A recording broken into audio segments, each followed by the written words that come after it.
Subscribe பட்டனை அமுக்குங்க, bell பட்டனை அமுக்குங்க. வாழ்க வளமுடன். இப்படிக்கு பாட்டி வைத்தியம். வணக்கம்ப்பா, உங்கள் பாட்டி பேசுகிறேன். இப்போ நான் அலர்ஜியை பற்றி பேச போகிறேன். அலர்ஜி எப்படினாலும் வரலாம். நம்ம சாப்பிட்ற சாப்பாட்டில் வரலாம், ஏதோ சின்ன பூச்சி கடிச்சாலும் வரலாம். இந்த பூவில் இருக்க மகரந்தங்க நம்ம பாட்டில் போயிட்டுருப்போம், மரத்து மேலேருந்து பூவுகள்லாம் இருக்கும். ஒவ்வொரு மகரந்தம் உதுறது ஒவ்வொருத்தருக்கும் சேராது. இந்த எலி வாசம் சேராது. எலி வீட்டுக்குள்ளே இருந்துச்சுன்னா சேராது. வீட்டுக்குள்ளே புதுசாக பெயிண்ட் அடிச்சிருந்தோம்னா அது சேராது. ஒயிட் வாஷ் பண்ணியிருந்து அந்த வாடை வந்துச்சுன்னா சேராது. இப்படி அலர்ஜிக்கு பல காரணம் இருக்குது.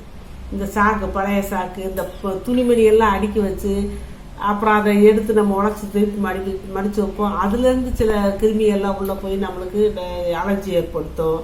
இந்த பேப்பர்ஸ், பழைய நோட்டு புஸ்தகங்க வச்சுருந்தோம்னா அதை எடுத்து நம்ம க்ளீன் பண்ணால் அது பிடிக்கும். இந்த மொட்டரை அடித்தோம்னா அது பிடிக்கும்.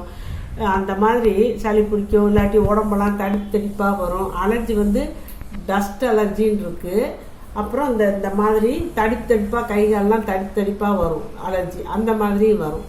அதுக்கு என்ன செய்யறதுன்னு இப்போ நான் என்ன சொல்கிறேன்னா, அலர்ஜி எல்லாத்துக்கும் வரும், வராதுன்னு நம்ம சொல்லவே முடியாது. எல்லாத்துக்கும் மனுஷனாகப்பட்டது எல்லாத்துக்கும் அலர்ஜி வரும். அந்த கிருமிகள் போகிறதுக்கு தான் அந்த தும்மல் வர்றது.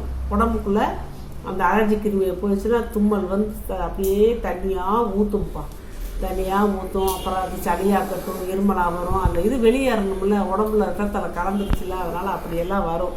அதுக்கு நம்ம என்ன செய்யணும், குப்பை மேனி நல்லா மருந்துப்பா.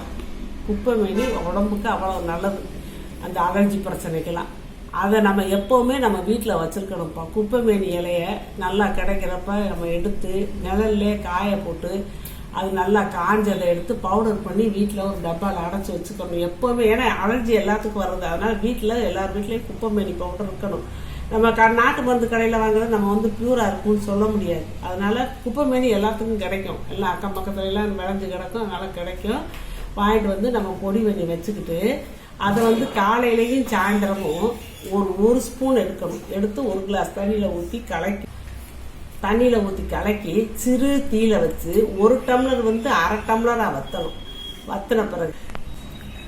அரை டம்ளராக வற்றின பிறகு அதை காலையிலையும் சாயந்தரமும் குடிக்கணும். குடித்தோம்னா அது நம்ம உடனே அது சரியாகும்னு சொல்ல முடியாது. ஏன்னா உடம்புக்குள்ள இருக்க போன கிருமியெல்லாம் வெளியே வரணும்.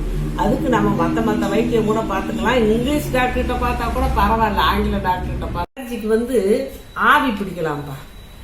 ஆவி பிடிக்கிறது எப்படின்னா, ஒரு பாத்திரத்தில் தண்ணியை வச்சு கொதிக்க விட்டுக்கிட்டு அடுப்பை சிம்மில் வச்சுட்டு அது கொதி நிலையில் இருக்கும் போதேவும் ஒரு சின்ன துண்டை எடுத்துக்கிறணும். துண்டை ரெண்டாக மடிக்கணும். மடித்து அந்த முனி இருக்கு இல்லையா, மடித்த முனி, அதை லேசாக அந்த தண்ணியில் அப்படியே கொஞ்சம் ஊற்றி கசைக்கணும். அப்போ துண்டை அப்படி விரிச்சோம்னா சென்டரில் மட்டும் ஈரம் பட்டிருக்கும். அதை நம்ம கண்ணில் கட்டிக்கிறணும். ஏன்னா ஆவி பிடிக்கும் போது அந்த சூடு கண்ணில் படாமல் இருக்கிறதுக்கு, கண்ணில் சூடு தாக்கக்கூடாது. அதனால் இப்படி கட்டிக்கிறணும். கட்டிக்கிட்டு அந்த ஆவி அது கொதிச்சுக்கிட்டே ஆவி வருது இல்லைப்பா, வெறும் ஆவின்னா அதில் புதினாவை போட்டுக்கலாம், மஞ்சள் போட்டுக்கலாம், மஞ்சள் தூள். அது கொதிச்சுக்கிட்டு இருக்கும் போதேவும் அப்படியே முகத்தை காட்டணும். முகத்தை காட்டிட்டு, முகத்தை நம்ம கட்டிக்கிட்டு காட்ட முடியாது. அதனால் பக்கத்தில் யாராவது ஒருத்தர் துணைக்கு வச்சுக்கோங்க. துணைக்கு வச்சுக்கிட்டு தைரியமாக நீங்கள் அப்படியே எடுத்து ஆவி காட்டிட்டு நல்லா சொட்டுன்னு அந்த தண்ணியெல்லாம் வேர்வை தண்ணியாக வடிஞ்சிடணும்ப்பா. அப்படியே கண்ணு, மூக்கு, காது அம்புட்டு அப்படியே வேர்வை தண்ணியாக வடிஞ்ச பிறகு சுடுதண்ணியில் உடனே மூஞ்சிக்கணும். நாய் பிடிச்சிட்டு அப்படியே விட்டுறக்கூடாது. முகத்தை கழுவிட்டு அது ஆவி பிடிக்கிறது இங்கே சாயந்தரமே பிடிக்கணும். இது பண்ணிவிட்டு அப்புறம் நீர்க்கோவை மாத்திரைன்னு சொல்லி நாட்டு மருந்து கடையில் இல்லாட்டி சித்தா மருந்து கடையில் விற்கும். அதை ஒரு மாத்திரை எடுத்து நல்லா நசுக்கிட்டு இவ்வளோ பொடி வரும். அந்த பொடியை ஒரு கரண்டியில், தாளிக்கிற கரண்டியில் போடுங்க. இந்த இவ்வளோ இப்படி ஒரு வெறுக்கடிமாங்க. அந்த 3 விரலில் ராகி மாவோ இல்லை அரிசி மாவோ எடுத்து அந்த இதில் போட்டு இவ்வளவு தண்ணி ஒரு 30 ml வச்சுக்கோங்க. அதை ஊற்றி கிண்டணும். கலக்கி அடுப்பில் வச்சு கிண்ணோம்னா அப்படி கூழ் மாதிரி வரும். அந்த கூழை நெத்தி, கன்னம், தொண்டை எல்லாம் போடணும்ப்பா. கண்ணை மட்டும் விட்டுட்டு நம்ம ஆவி பிடிச்ச பிறகுதான் போடணும். போட்டுட்டு அப்படியே ஆற விட்டுறணும். நம்ம அதுக்கு இடையில கூட சாப்பிட்டுக்கலாம். சாப்பிட்டுட்டு முடிச்ச பிறகு நம்ம இதை போடணும். ஏன்னா அதை போட்டுக்கிட்டு சாப்பிட முடியாது, வடன்னு இருக்கும். அதை போட்டுக்கிட்டு நல்லா ஆறவும் அதை மூஞ்சியை கழுவாமல் அப்படியே படுத்துறணும்ப்பா.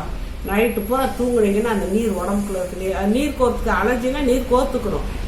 அதனால தான் சொல்கிறது, அந்த நீரெல்லாம் உறிஞ்சிக்கிறோம். காலையில் எழுந்திரிச்சு ஒரு சுடுதண்ணியை வச்சு அப்படியே முகத்தையெல்லாம் கழுவுனோம்னா அந்த நீரெல்லாம் வடிஞ்சு நம்மளுக்கு ரொம்ப வெடுப்பு காலையிலே நம்மளுக்கு தெரிஞ்சு போயிடும். சாயந்தரம் 10 போட்டோம்னா காலையில் வெடுப்பு தெரிஞ்சு போகும்ப்பா. அவ்வளோ நல்லா இருக்கும், அவ்வளோ சரியாக போயிடும். இந்த மாதிரி இந்த சளி பிடிக்கிற இது நீர் கோர்க்கிற அலர்ஜிக்கெல்லாம் இந்த மாதிரி வைத்தியம் நான் சொன்னது. அப்புறம் உடம்பெல்லாம் இந்த தடுத்தடுப்பாக வரும். அந்த அலர்ஜிக்கு நான் ஒரு வைத்தியம் சொல்கிறேன் கேளுங்க. இது எலுமிச்சம்பழம் இருக்கலப்பா, ஒரு எலுமிச்சம்பழத்தை எடுத்துக்கோங்க, அதை சாறு புழிஞ்சுக்கோங்க, கொட்டையை நீக்கிடுங்க. அந்த சாறு அளவுக்கு தேங்காய் எண்ணெய் ஊற்றி ஒரு கிண்ணத்தில், ஒரு சின்ன கிண்ணத்தில் கலக்கிக்கோங்க.